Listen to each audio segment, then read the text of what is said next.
first time I came into contact with Phil's music was just purely by chance at the age of around 15, when I was actually, it's kind of a long story, but I was a roadie for a band as part of my school work experience in London, and that band was supporting Sonic Youth at Shepherd's Bush Empire, and it happened that Ashtray Navigations were also supporting Sonic Youth on the same bill, so it was quite a strange like introduction to their music, a strange kind of context to see them in, but it left a pretty indelible impression on me, I have to say, and it kind of changed. It was revelatory music. You know, I hadn't really felt like I'd heard that music quite like it before, and even I guess Sonic Youth's fans in London seemed kind of bemused by it. You know, it just seemed to undermine their concept of what, you know, music could be or should be, and you know, you'd think that they were quite open-minded, but it seemed like it was coming from somewhere else entirely, really.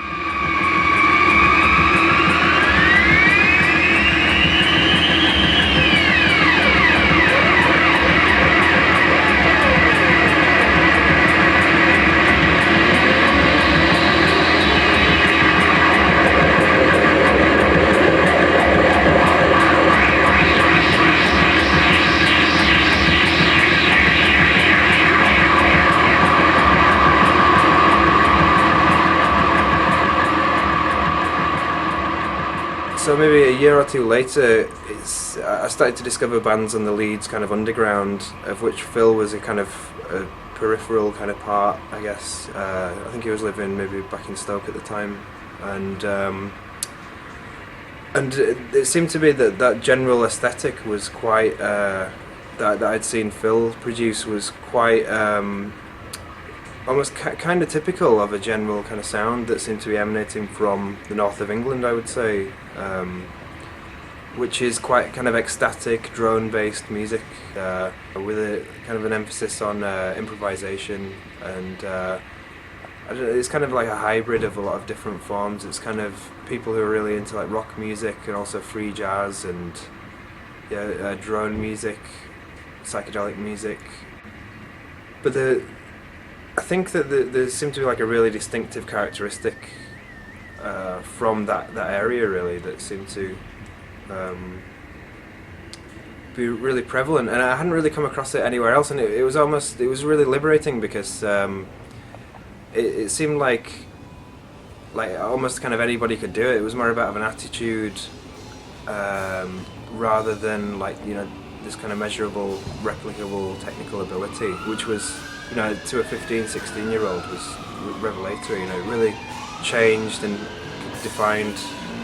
my own aesthetic for the next decade or so.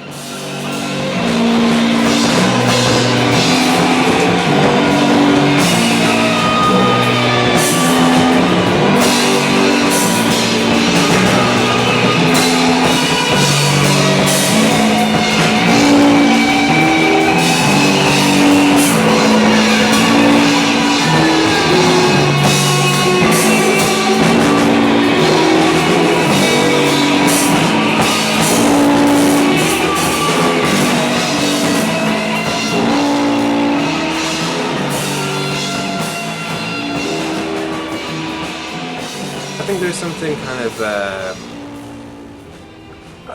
kind of explosive and potentially kind of ecstatic about the music that, say, Phil makes. Mick Flower's another one on that kind of circuit, and a lot of those guys. There's definitely I don't know about darkness, but there seems like there's like a depth of feeling there that encompasses, I don't know, kind of like a whole range of feelings, like, you know, agony and ecstasy.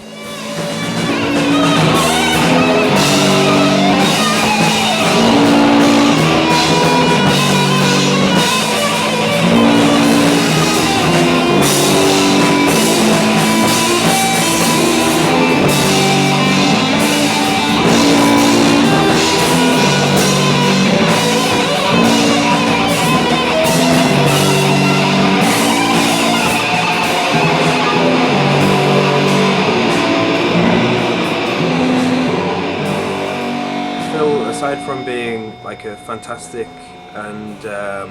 almost kind of visionary guitar player, really inspirational person because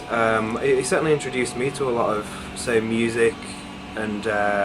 different kind of cultural flotsam. You know, I remember a lot of like films and books and you know, things. I would come to him with a half-formed idea about something, and he'd say, "Oh, you should kind of check this out." And you know, that was a real education for me growing up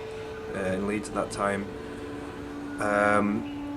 And then, yeah, I guess playing with him was one kind of manifestation of that, you know, one dimension of that, and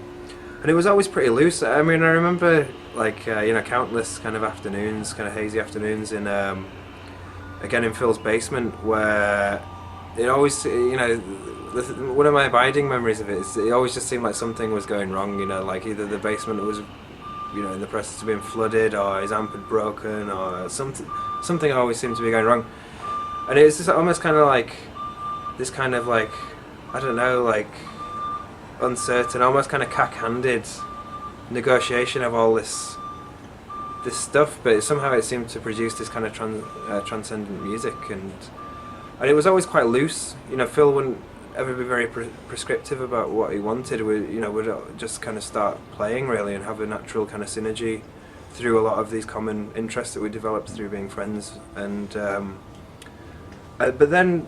I remember it'd always go through these mysterious processes that when it ever came to a release, or Phil ever kind of let me hear it afterwards, it had been doctored to such an extent that it just sounded so distinctively kind of him, really. And you know, the process by which he did that is still kind of mysterious to me, but he definitely does have a unifying sound, I think.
Thanks for your patience in waiting for us to set it up, and special thanks to Billy the dog for the keyboard solo as well. And you may have noticed that little pop tune at the end, just filtering through.